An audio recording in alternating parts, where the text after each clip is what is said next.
this isn't just a one-time project, right? You're getting in a long-term partnership with your ERP implementation vendor. At Navigator, we have a customer for life motto, right? We want to be with you as you grow and be that trusted advisor as technology changes, as your business changes, as you expand into different product lines or industries or regions, right? So we want to be part of that growth cycle with you. That's really our ideal customer. This is the ERP Organizational Change Journal podcast, brought to you by Nestle & Associates, a Newport Beach, California-based ERP organizational change management firm serving the private equity industry. The ERP OCJ seeks to share expertise, insight, experience, and research, and to create effective conversation to help guide ERP organizational change to real, measurable, and verified success. And now, here's your ERP expert and host, the founder of Nestle & Associates, Dr. Jack Nestle. Hey, Jack here. In this episode, we will discuss a couple of SAP ERP products with an SAP implementation partner, Navigator. We're going to discuss SAP Business One and SAP Business ByDesign. Additionally, our guests will share some ERP insights, experiences, and success factors. Objective research suggests that there's one best ERP solution for each and every unique organization. But what does that really mean? The organization needs to take the time and the effort to find that one best fit without making assumptions. In fact, research suggests that ERP system selection, implementation methodology, and partner selection is critical for a successful ERP organizational change project. So in this episode, we will further explore specific ERP products, SAP, and partner, and get their thoughts on ERP trends, ERP differentiators, and much more. All of us here at the ERP OCJ hope you find this podcast useful as we share lessons learned, discover best practices, and explore the human element components of ERP organizational change. In this episode, we will discuss SAP Business One and SAP Business ByDesign with Russell DeLapp. Russell is Executive Vice President of Services and Support at Navigator Business Solutions. Navigator configures and implements ERP solutions built on SAP Business One and SAP Business ByDesign. Russell is also a certified SAP Business ByDesign finance, professional services, and supply chain management pre-sales solution advisor and consultant. Additionally, he is a certified Microsoft Dynamics SureStep implementation methodology and NAV financials expert. First, Russell, please tell us more. Further introduce yourself to our listeners, both for you and Navigator, please. Great. Thank you so much, Jack. Thank you for having me and taking the time to get to know us a little bit more. So my background really, actually graduated with an accounting degree, and I was going the CPA road, and I ended up working for as a controller for a company that is a value-added reseller. And over the time there, I just got a lot more interested in business process, and I had the opportunity to be mentored by some of the best supply chain people, in my opinion, in the U.S. And basically what they told me was you can pretty much become an expert in anything if you put 10,000 hours into it. And at that point, I made the decision to learn more about ERP. And for the next 12 years, I ended up working more with SAP products and really gained the full experience, gained experience in the full stack of the product. And so over the last 12 years, I've done everything from support to implementation to ongoing optimizations into project management and leading a practice. And now as a VP, I'm kind of over the service, the support, development. And in that, I leverage some of that experience to help the team build vertical solutions, which layer on top of the ERP solutions, specifically in life science and consumer product industries. Well, super. Thanks, Russell. I'm really looking forward to sharing your experience with our listeners here today. Before we get started, this is one question I've asked several guests on our podcast, but how would you define ERP for our listeners? Yeah, that's an interesting question because it's such a broad topic, right? Yeah. But when you boil it down, it really is the core application that helps organizations run all operational components, specifically for any statutory, regulatory, or compliance-related activities, as well as, really the most important part, in my opinion, is that one source of truth to help you make real-time business decisions for your organization. Well, good definition. So now my next question then is, if that is the case, what's the difference then between SAP Business One and SAP Business ByDesign? And by the way, that's a question we get all the time. Yeah, us too, right? When we're positioning in our pre-sales process. So really, both are awesome products. Both of them have a lot of overlap in the space that they're in. It really kind of boils down to the culture of the organization, what we determine is the best fit for that organization. Starting with ByDesign, at its core, it's really more of that suite in the box. So out of the box, it can scale a little bit higher into some more advanced features and functions. One example might be it has a lot more embedded warehouse management in it, whereas it's just a different strategy. Do you want to use kind of what's in the box, or do you want the flexibility to go and select whatever warehouse management solution that you want and then plug that in, right? So Business One is typically a little bit more modular out of the box, and ByDesign is more that suite in the box and the embedded workflow and kind of the best practices baked in. So that's really the difference of kind of just your strategy of how you want to layer your ERP and your organizational landscape. Do you want to have more add-ons to scale higher, or do you want to use the suite in the box? And both have their pros and cons, right? Because what's available to you out of the box in ByDesign might not necessarily suit your needs. So you might end up going to an external warehouse management solution anyway. Yeah. Well, interesting. Well, thanks for that. As I'd mentioned earlier to our listeners, you work for Navigator, which is an SAP partner. And, there's different models out there, right? Where there's some ERP vendors that they don't actually have VARs or value-added resellers or implementation partners. And then, of course, there are ERP vendors out there that do. And it's actually the opposite end of the spectrum, where all of their work, all of their reselling or implementation is actually done through partners, not directly from the ERP vendor themselves. But one article that I saw on your site, and I thought it was interesting, and it was I believe a December article of 2019, and it was called "The Benefits of Working with a Partner, Not the Vendor." Can you elaborate on that for our listeners, please?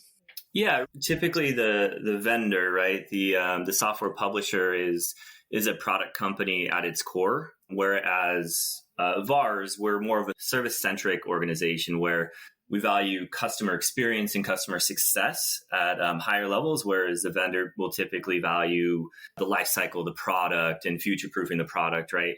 So there's just two different core missions within the two organizations, right? And so our DNA is just slightly different. Additionally, the publishers are typically large organizations with 100,000 employees, where Navigator will have 100 employees. So we're a lot more agile, and we know your business, so we can adapt to your specific situation and address your needs in a much more agile and quick fashion. Again, I think that's an important point. This idea of being agile and flexible and dedicated really to a organizational change and project management and change management is very different from actually making a product, software product, and it is, there's different models. You have those ERP vendors that just do everything. They're the value added reseller, and they're also the implementers. And then on the other end of that spectrum are the ERP vendors, where everything is done through an external third-party partner. And then there's a bit of a hybrid. Some ERP vendors, they do some implementation and reselling as well as having partners.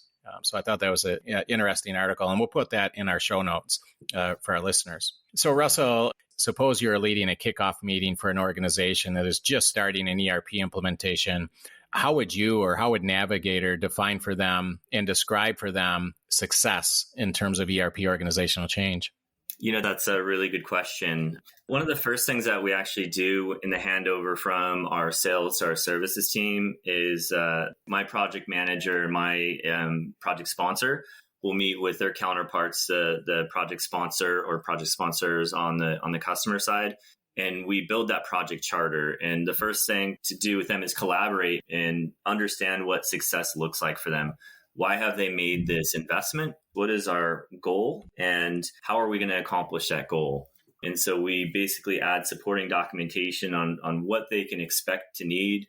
Anything from how available are their resources? What is their business plan for the next 6 months?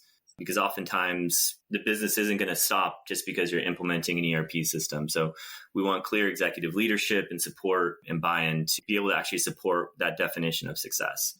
And so if we have success defined, that makes it so much easier as we go through the project and understand as questions and challenges come up, we always refer back to the project charter. Does this get us closer to our goals? Does this get us closer to that definition of success? Yeah, exactly. And, the different stakeholder groups often have different experiences and expectations and understanding of reality. Unless you do that, Russell, you can't possibly be successful if every person or every stakeholder group has a different definition of success. Exactly. You'll never be successful as an organization if that's the case. So having that alignment and understanding of what success is, and it's something that's understood and agreed upon from the executive team and all the other stakeholder groups, I would say is critical. So I know, Russell, that Navigator has many blog posts regarding selection. And as I'd mentioned earlier, Nestle & Associates puts a lot of emphasis on this idea of selection and finding that one best fit for every organization. But for example, on your Navigators, on your website, and again, we'll share this link with our listeners, but you have articles called How to Evaluate an ERP System. Another one is ERP Evaluation. Are you looking at price or value? Another one is how to pick the best ERP solution for your startup. And then lastly, another article is System Fit is like buying the right house for your family. I thought they were all really nice articles. But would you agree that ERP system selection is one of the most crucial decisions to be made during the ERP organizational change endeavor, and why? And I ask that, Russell, because as you know, there are many hundreds of different vendors in the ERP space. And so I'm curious to get your general advice for organizations that are looking to select an ERP solution. Yeah, out of all the blogs that you just mentioned, the system fit is like buying the right house for your family kind of resonates with me the most. As we talked a little bit earlier about the differences between B1 and ByDesign, there's a lot of overlap in features and functions. This is how you want to get there. What does your organization look like? How big is it going to be next year? How big is it going to be in the next 5 years? And what's your growth strategy? Is it acquisition? Is it international growth? All of those are factors that kind of come into buying the right ERP solution, because you're going to put more value on maybe a more global solution, or maybe a more IT heavy solution, or more of a cloud solution where you don't want to consider IT as a core competency. So there's a lot of factors that really go into it. And to me, it's just like buying a house for your family, right? Are you going to house your mother, or are you going to have another kid? Do you want to live in a good school district? The same variables that are going to influence your ERP selection are going to influence, in kind, like buying a house. Yeah, absolutely. It's a pretty broad idea too, because you're looking at how well does the software model my business, right? Every business has a way of doing business. Does it have the right features and functions? What is the implementation partner methodology? So there's just a lot that goes into system selection. And it seems to me, Russell, having been a big part of our business is helping organizations through that process. And with so many options, and there's so many marketing and sales approaches, and so many organizations having never been through an ERP selection previously, what would you say to our listeners in terms of how can organizations focus on looking at the true differentiators in terms of the ERP vendors and maybe even the partners? Again, I mentioned this before in articles and also on our podcast. I tell people all the time that during the sales pitch, you can often swap logos on the same slide deck and leave the rest, and they all seem to say the same thing. What do you say? And I'm of course, I'm being facetious, having a little fun with that. But what do you say about that? And what are some of the things to consider when trying to understand the true differentiators between ERP options during a selection process and the ERP partners as well? Yeah, I think it all starts with really take the time to build a good RFP, right? Have all of your requirements. Don't just include the stakeholders, but also the business leads as well as the people doing the execution, right? Make sure that you have a solid RFP that's going to address the critical decision points in your organization, or address the pain points, right? Not only the pain points, but make sure it'll do what works well is today in your system, right? And so have a good demo script, or what you want to see from the vendors. Don't be afraid when you're going through a demo in an ERP system to ask specific questions or get another demo on a specific segment. I think a lot of people tend to shy away from that. But the time and investment that you put up front in your selection process is going to pay dividends in the long run to, like I said, buy that right home, buy the right ERP system.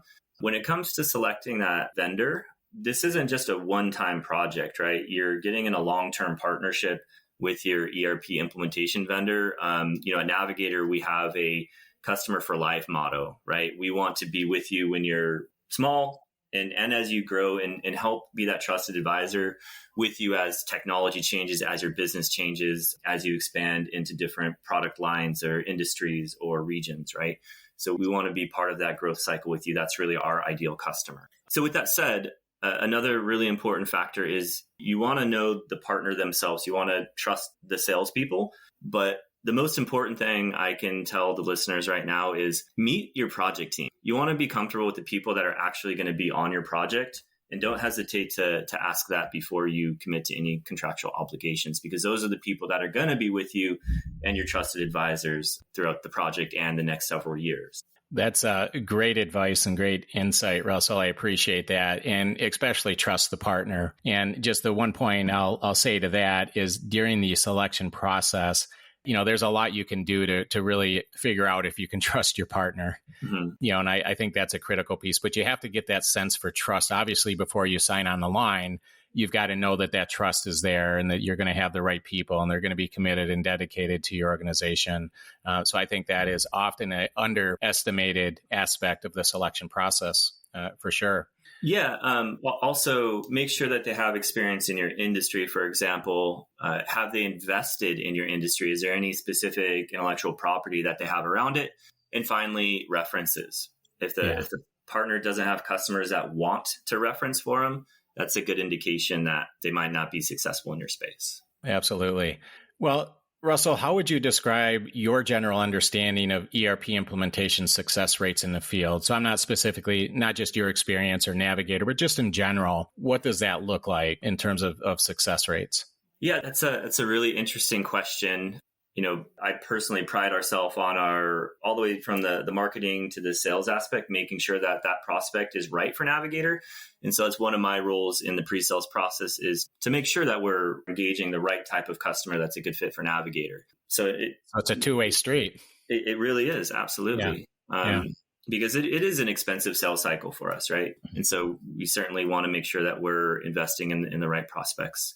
But it's a really interesting question because it depends on your definition of success, right? So one stakeholder might find it wildly successful, and the next one maybe wasn't vocal enough or assumed too much and didn't end up getting what they needed, or likewise. So that's what makes it such an interesting question. Ultimately, that's an important part of the methodology and making sure success is defined and involving stakeholders through every phase of the project. There are consulting firms out there and competitors that like to toss out failure rates as kind of to get your attention, to get your response. Some ERP projects do absolutely fail. And that's oftentimes because they didn't have that person like myself that's essentially in charge of delivery upfront, making sure that the customer is the right fit for the product itself. Because, sometimes it might be the customer's first time buying an ERP system and you simply don't know what questions to ask, or they haven't had somebody like Nestle & Associates kind of guide them through that process. And so you get down the road and you realize, maybe we didn't make the right decision. And ultimately, it's not a one size fits all for ERP. So It does happen, but not at Navigator. Good answer. Good answer. All right. Next question here, Russell. What would you say are some of the most significant challenges in an ERP organizational change effort? So let me just add, without going down a rabbit hole, just kind of pull the last two questions together here a little bit. And I want to illustrate through a story. I want to share an experience. And we actually went through a selection process, and we actually had 5 vendors at this point. The organization decided, hey, we've got 5 different products that we actually would like to take a look at. And we brought one of them in. They did their sales pitch and everything. And we asked the question, and again, this is one of those things I referred to earlier, is you have to get the trust of the partner. And the question started out as, okay, well, what do you think the success rate is? Do you think you're going to be successful? And their answer was, yeah, we're going to be 100% successful. And they didn't talk about how we're going to define success. Obviously, you can't say you're going to be successful unless you lay out the rules and the requirements to be successful. Exactly. And the answer was, well, yes. And the other question was, a follow-up question was, well, how many of your projects did you fail or struggle? And the honest answer was none. We hit our mark, we're successful. And then the third question was the same question I just asked you is, well, what are some of the most significant challenges in your ERP organizational change effort? And the answer was, well, we don't really have a lot of significant challenges. And right there, I think in my view, when it comes to trust, that's a huge flag. Oh, absolutely. I think that the idea of, success is obviously you want to try to make that non-subjective. So you want that to be as objective as possible. And it's definitely worth, like you said earlier, Russell, to go through and put the work in and time, money, and effort to do things right on the onset and get the right partner and get the right product, because that pays dividends down the line. But I think the fact of the matter is most ERP organizational change efforts of most scales do have significant challenges because there's just so much to it. So I think you and I would probably both agree that there's challenges, but that's okay. That doesn't mean you're not going to be successful. The key is how you handle the challenges, right? How you're prepared to address the challenges as an organization, as an organizational culture, I think is the big thing. So you're not trying to prevent any and all challenges, but the way you react to those challenges is the most important thing, right? So, but what would you say are some of the most significant challenges that you see in your experience or with Navigator in terms of ERP implementations? Yeah, that was a great question and great insight to the question, right? Because change is hard. So anybody that says going through an ERP implementation isn't going to be disruptive certainly hasn't gone through one before. So the number one that I see most commonly really is just environmental changes, especially recently with COVID and the change to remote workflows and how that impacts your business, your capacity, things like just external factors, as well as, what is the company strategy? Oftentimes I'm halfway through an implementation and the executive leadership announces an acquisition of another company. Oh, and that needs to go live first, right? And it changes up the project, and it's certainly a challenge, right? And we get together from a steering committee perspective. And if a change is needed, we certainly all align. We redefine what success looks like. We build a project plan to execute that, right? And that kind of goes to what we talked about earlier, being a little bit more agile and being more invested in your specific success as a trusted advisor and a partner. Yeah. The next one really is a lot of companies we engage with have incredibly talented people, but not all of those people are great trainers, right? So to disseminate the knowledge and training and decisions throughout the organization, you have to have the right methodology selected for your organization, right? Some of them are excellent trainers and very good at teaching people what they've learned and how to actually do proper testing and training cycles, right? And so a big way to mitigate that risk essentially is to make sure that you have the right services selected throughout your implementation process so that we can deliver the support needed to ensure success of that project. Yeah. And finally, executive leadership is always critical, right? Because change is hard. Some people have been doing certain things the same way for 20 years, and now that's going to look slightly different. And sometimes there's some resistance to that. So it's good to have everybody rowing in the same direction, everybody understanding that this is coming. Let's certainly get on the boat before we're left at the dock, right? The complete organizational buy-in to putting the extra work on top of your day job is absolutely important. That comes from the executive level. Yeah, absolutely. Great pointers and great insight. And I will say, Russell, all of those are super important and valid points. And, the one thing you talked about, the idea of training and learning and development, organizational learning. And I think that that's something we could talk about for an hour easily. Yes. That's why we've had many learning and development experts on this podcast, because I really think that that's a field that the ERP practice or the ERP organizational change field, that's what we call it, can learn from. And having had the opportunity to formally and informally review many, many implementation plans, that's often one area that can be pretty weak in an implementation plan, is just this whole idea of effective and efficient learning and development. So great point. Russell, I know that the Navigator has a post titled Navigator Business Solutions and Ubix Labs partner to provide advanced analytics to drive intelligent transformation. What do you think is the future of ERP in general? And what are some of the innovations and emerging technology driving ERP in 2023 and beyond? I mean, AI, chatbots, predictive analytics, and so forth. What's your general thoughts on that? Yeah, 100%. That needs to be part of the core ERP. Ubix adds value in their own personal algorithms and things like that. They're the next level predictive analytics, machine learning that take external data sources married with your data source. So they're really that best of breed. But even in the core ERP system, you're going to want machine learning, robotic process automation, predictive analytics as part of the core offering. For example, let's use a sales cycle, right? I have an opportunity. And then based on the opportunity conditions, what products they're looking at, what regions they're in, whatever that is, the system, at least, SAP can go through and look at that and tell you what your chance of success is based off of similar conditions and similar environments. So it really, like I mentioned before, it helps you make those managerial decisions and where to invest your time and energy into the highest chance of success. And so without that, really, I guess to summarize that, it's all about the intelligent enterprise and really making use of that enterprise level data into what we call insight to action. So based off of that insight, the system then will give me a win-loss percentage recommendation, and then I can perform action, right? And so this brings it to my attention that this is a high chance of success. So certainly I want to nurture that account a little bit more than others. Yeah. On the support-centric type of organizations, chatbots are awesome, right? And that's becoming more and more expected. Yeah.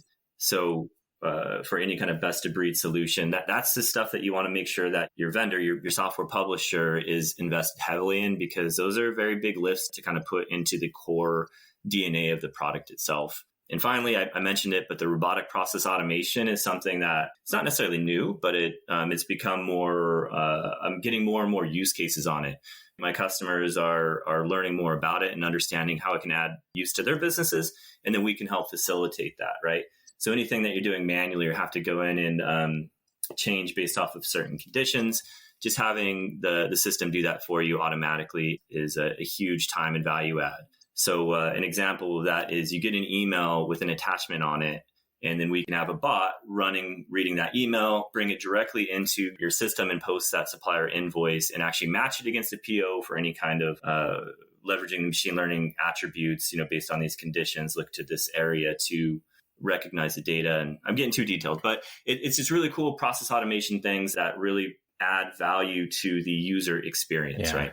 Yeah. And I love that topic, in terms of how can technology, emerging technologies, or even existing, maybe they're not technologies that you would necessarily consider emerging technologies, but they've been around a while, but they're starting to be incorporated into the ERP products. And I'm fascinated by that idea because we've actually talked about this quite a bit with previous guests, and, this idea of improving the human experience. One guest described it was really the idea, if there's a specific use case for these technologies, I mean, having the technologies is one thing, but making them useful in a way that can improve the human experience or facilitate the human experience is really, what it's all about.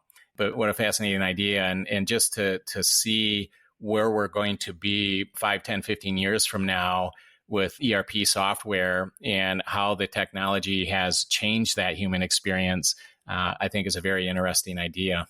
Yeah, one of the things we're trying to do is, like I mentioned, and you said it as well, as we come across more of these use cases, we're packaging them up into a usability pack or that experience pack and making them available to the community at large, right? Just to not as necessarily a revenue generating exercise, but I think it's good to get passion in the community and sharing those experiences and use cases with others. Yeah, absolutely. So Russell, let's talk about SAP specifically in terms of SAP products. So, Business One and or ByDesign, what are the emerging technologies that SAP is actually building or plans to build over the next, 1 to 5 years that you think will act as a competitive differentiator for SAP? Is there such a thing? Do you think there's any one area or technology that SAP is really focused on that would, I guess, be more of a competitive differentiator for their product? That's a good question. It's hard to get specific on, but SAP has been highly focused on the intelligent enterprise is what they would call it.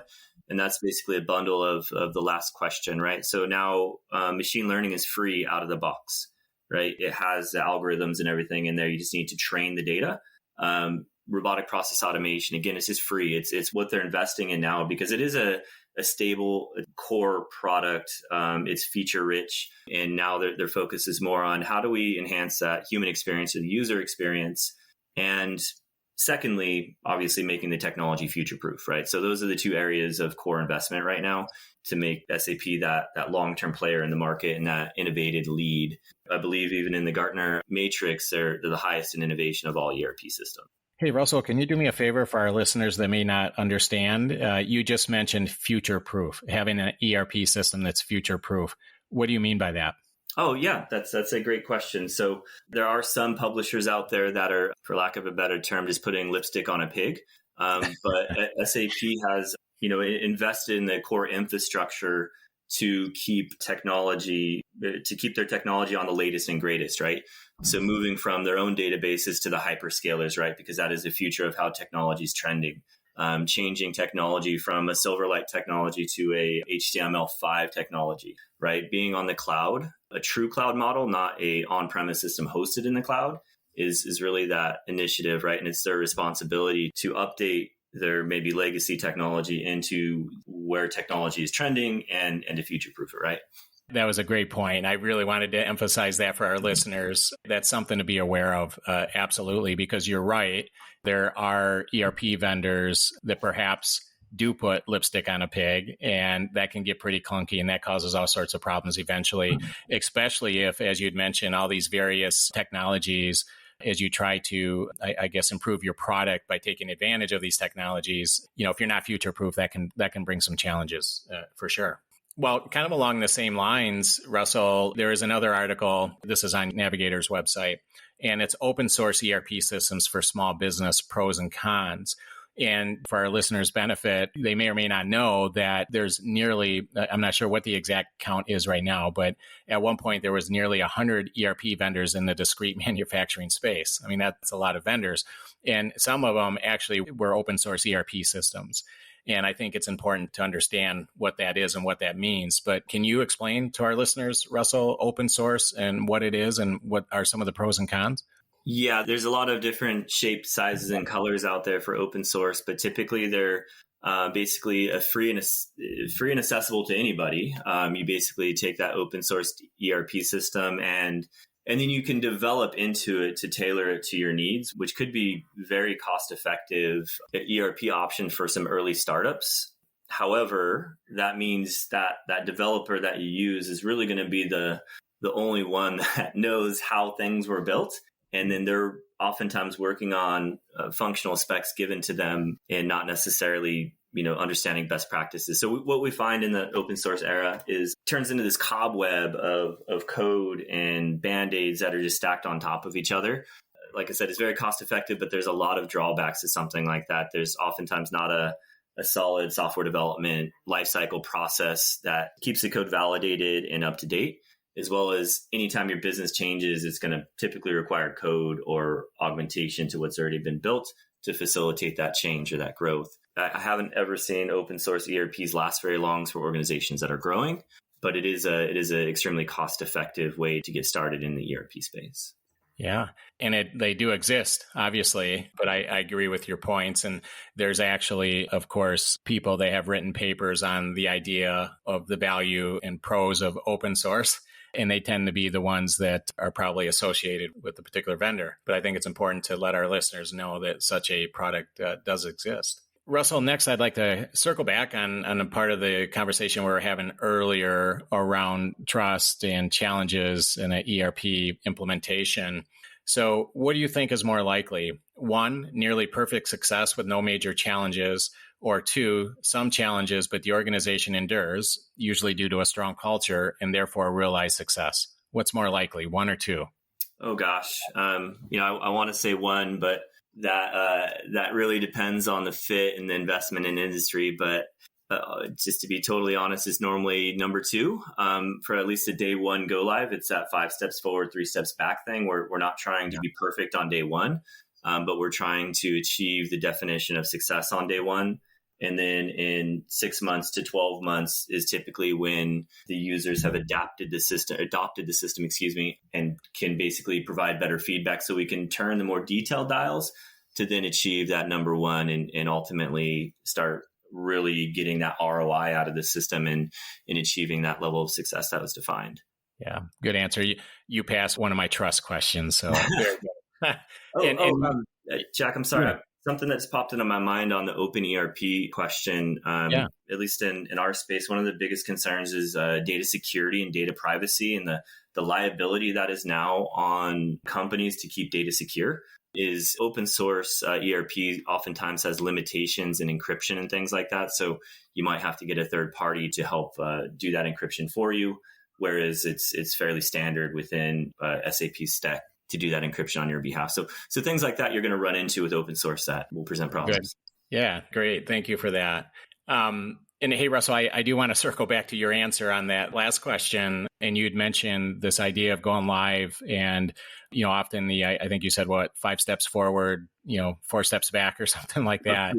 And that's a real thing, right? I mean, that's a productivity dip, and there is a dip, and that dip can vary, amongst organizations, but there's always a productivity dip. But the other thing is the idea, or I should say the perception of success. And even if you try to be objective in your definition and you have consensus and you got unanimous agreement in how you define success, sometimes perception of success can vary throughout the course of the project, right?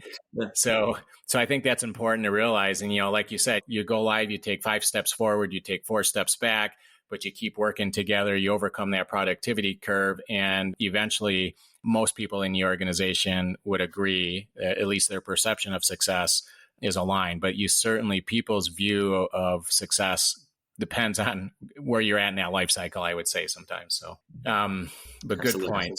So as you know, in the implementation process and the methodology is crucial in the ERP implementation. What can you share with our listeners as to how you feel your implementation process is a differentiator from other ERP players? So you've talked a little bit about that, Russell, and Navigator and some of your competitive differentiators, but can you elaborate more, and especially in terms of not just the SAP product, but in terms of your implementation process and your methodology, and how would you say that makes you different from maybe other SAP partners out there? So it is a practice, right? We're always learning, we're always evolving. It is a methodology, right? It's more of a guideline than anything, a framework that we operate within. So with that said, there are a lot of project controls and early warning signs, and communication and risk identification and mitigation is like the foundation that you'd see with any methodology. But our goal really is to get you in your system as fast as possible with your data. And so we've designed early accelerators to basically gain a lot of momentum. And we don't do this huge blueprinting session up front, because we want to make sure that you see what the system can do before we say we want to do it this way, right? Because oftentimes when you're coming into a new ERP implementation, if you're telling us how you do it today, then sometimes you'll just get what you have today, right? So we want to glean information, understand your business. And the best way for us to do that is actually to work with you and look at your data. And your data will tell us a story, because we have very senior consultants. And they'll basically reverse engineer a process, ask you a few questions. And then we have our business process overview, right? Our industry fit to standard. This is what people do in the pharma space. This is what people do in the life science space, med device, or, even fashion, right? So we have specific process templates for those industries. And then from there, we walk you through the system with your data in it. And then that's when we're doing that. It's kind of that two-way street, right? So we'll show you let's say the order to cash process, and then we'll get your feedback on what the differences are there. And those could either be process gaps where we have to tweak the process, or they can just be change management gaps where you do it differently today and you're not sure which one's better, or if you want it changed. And as we go through that process, we document all those steps. And ultimately, I find that probably the biggest differentiator from what we do and others do is just getting you in your system within 3 to 4 weeks with your data in it. Good. Thank you. And I love the point you made, Russell, about data will tell a story. Mm-hmm. That is so true. And as you and I both know, you could send in, a senior subject matter expert, look at the data without really even knowing much about your business, and be able to tell you where your weak links are or your opportunities within your business, right? Because it's going to be represented within the way you utilize your ERP system. But that would be another fun conversation, but that was a good point. So let me ask you this, Russell, when you say as fast as possible, what are, and maybe your view may be different depending on whether we're talking about Business One or ByDesign, but I'll let you tell me, or maybe not. But what are your thoughts on ERP software customization? And do you think that customizations can be good in order to better fit the operational processes, and or isn't too much customization a danger? So when you say, you get in with the company's data and you try to do it in 3 to 4 weeks, and that's part of your differentiator in your process and how you accomplish that, But what if, like you'd mentioned yourself, the two different products, the Business One and ByDesign are a bit different, right? One's more modular, one's more out of the box, a suite. But what if there is a gap in the product in terms of features and functions, and it creates a gap operationally, so it does require some sort of customization?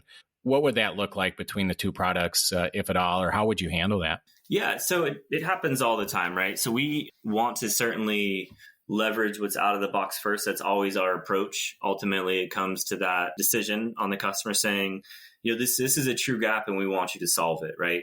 Most of the time, that's actually uncovered up front. And we recognize that even before we begin the implementation. However, there are some cases where, as we get into the details, they want some automation somewhere, additional attributes somewhere else, something like that. So with every customization or every integration, there is risk. As I mentioned before, that future-proof concept, and SAP has actually given us a layer to develop in that is outside kind of that core framework. So I've done over the last 10 years, over 500 different customizations for our customers. And the amount of maintenance that they take is next to zero. It's extremely, extremely rare when something gets disrupted with an upgrade. So with that said, anytime this is identified, basically we do an inherent risk on the customization. So if it's going to interfere with a core process or something like that, the risk will be greater. And then we'll put a lot more effort into, again, the measures that need to be taken to facilitate that customization and making sure that it's going to not interfere with any future upgrades or future roadmap of the publisher. So if that is the case, we do offer certain things like managed services on that customization, where we'll actually do scripted testing on each release, which is 2 to 4 times a year. Got it. Interesting. And would you say that that's kind of the same idea across both products? Yeah, same exact concept. Yeah. Yeah. Got it. Two different SDKs, but the same security and protocols and deployment methodology. Sure. Okay.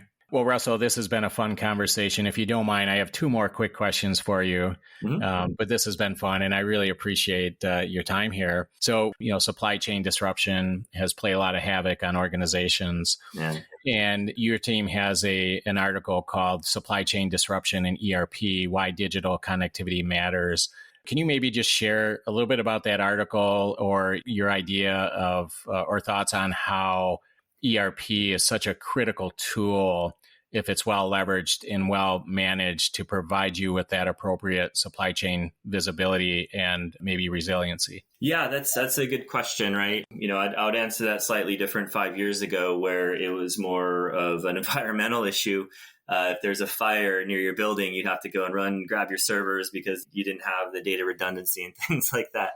But in today's world, I'm really passionate about seeing what our customers are doing and kind of helping them make that transition and that adjustment. One example of that would be, our big box retailers, which are selling their product into the Costco's and Walmarts of the world, never had a direct-to-consumer channel. And so as they moved into that direct-to-consumer, as the big box stores were staying closed for a period of time, right, because of the early COVID restrictions, they had to find a way to generate revenue, and that connectivity was extremely important to just have available to them, even though they didn't need it before that time, but it was there when they did need it, and we were able to connect to any kind of e-commerce shop and digital distribution channels that kind of came up. Interesting. I'll post that link to our show notes. I encourage our listeners to take a look at that.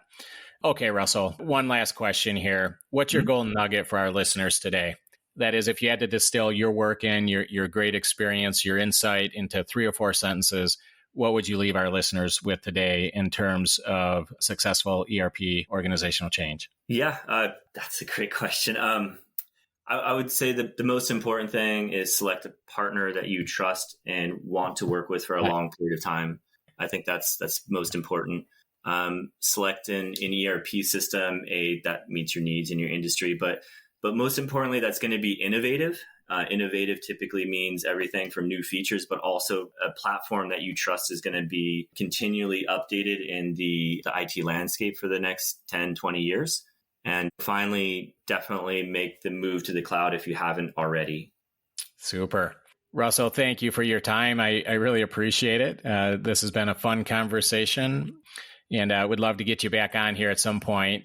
We have a lot to talk about and I think a lot in common. It would be fun to share with our listeners. But can you tell us how our listeners can get in contact with you or with Navigator?